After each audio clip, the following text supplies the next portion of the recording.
Okay, now we will talk about row echelon form. So first of all, we will define the pivot entry. So the pivot entry is the first non-zero entry in a row, and it is always considered from left to right.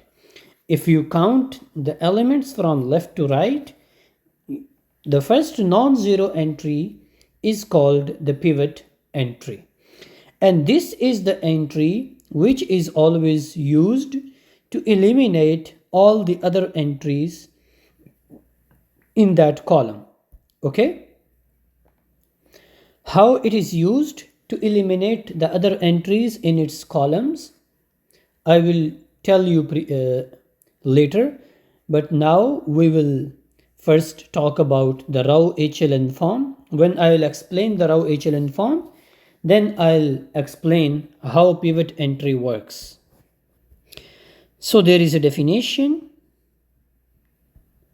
So the definition says a matrix is in reduced row echelon form if number 1, all 0 rows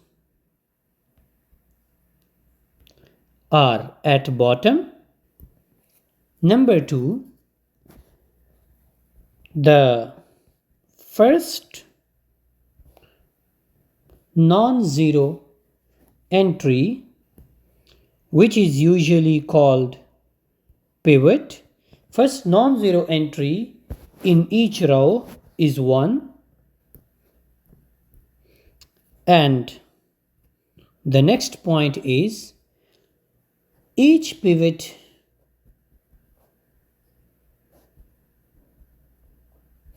appears to the right of the one in the row above. And the next condition is all entries below each pivot are 0.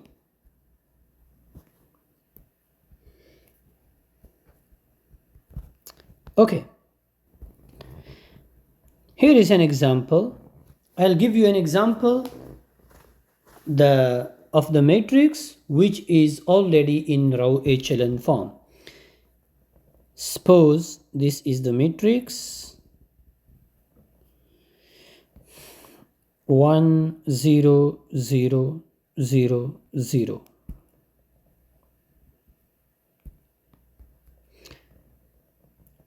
Zero, 1, 0, 0, 0, AC, 0, 0, 0, 0, 0, 1, 0, 0, B, D, E, 0, 0, and 0, 0, 0, 1, 0. This is the matrix. So look at the properties. The first property is the matrix is in reduced row echelon form if it has these properties. I will check that whether this matrix is in reduced echelon form or not. Whether this matrix has those properties or not. Look at the first property. The first property is all 0 rows are at bottom. You can check this is not the 0 row. This is not the 0 row. Only this is the 0 row. Okay. So the first property is all 0 rows are at bottom. And you can check the 0 row is only this one and this is at bottom. So that means the first condition is satisfied. The second condition is the first non-zero entry, which is called pivot, in each row is 1. You can check in the first row, the first non-zero entry is this, which is 1. In the second row, the first non-zero entry is this, which is 1. In the third row, the first non-zero entry is this, which is again 1. in the next row, the first non-zero entry is this, which is again 1. And in the last row, there is no non-zero entry. So the second condition is also applied. Okay. The second condition would have failed if there is a row whose first non-zero entry is not 1. Okay.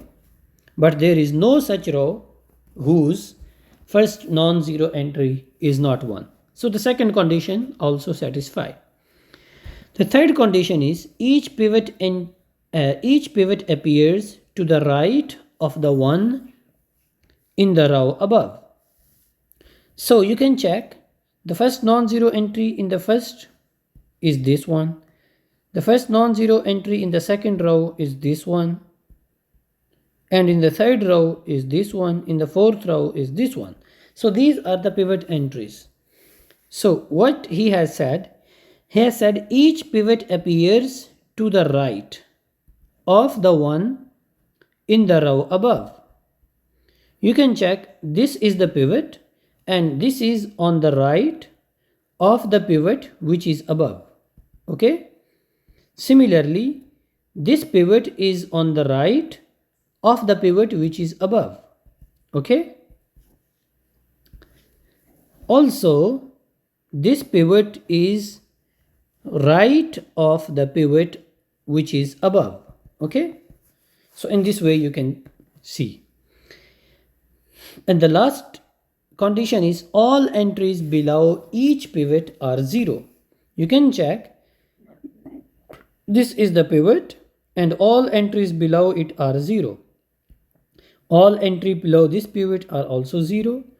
All entries below this pivot are also 0. All entries below this pivot are also 0. So all of these conditions are satisfied. So that means this matrix is in row echelon form. Okay. So the next one is another definition.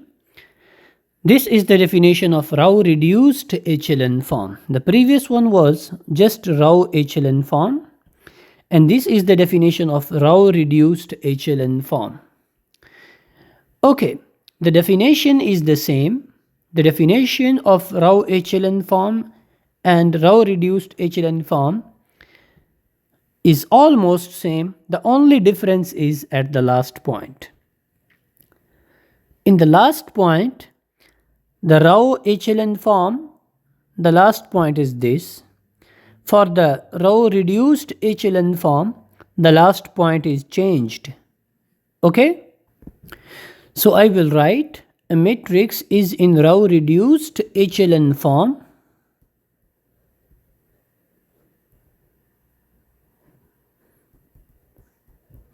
if the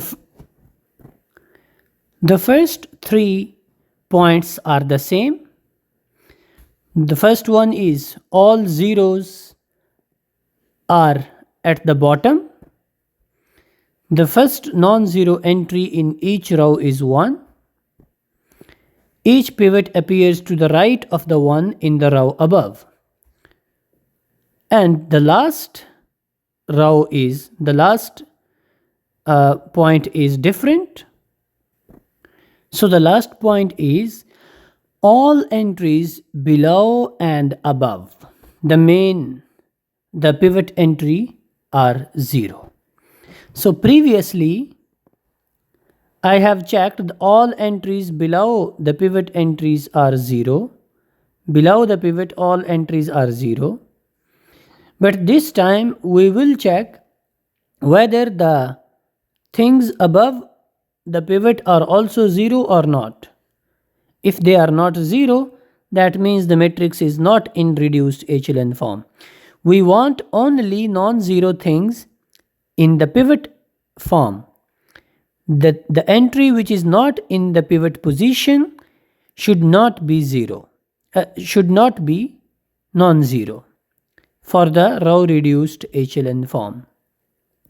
So for the row echelon form, the entries above the pivot can be non-zero, but in the row reduced echelon form, the entries above the pivot entries cannot be non-zero. They must be zero in the row reduced echelon form. So this is the definition of the row reduced echelon form and row echelon form. In the next video, we will explain this method in detail by giving some examples.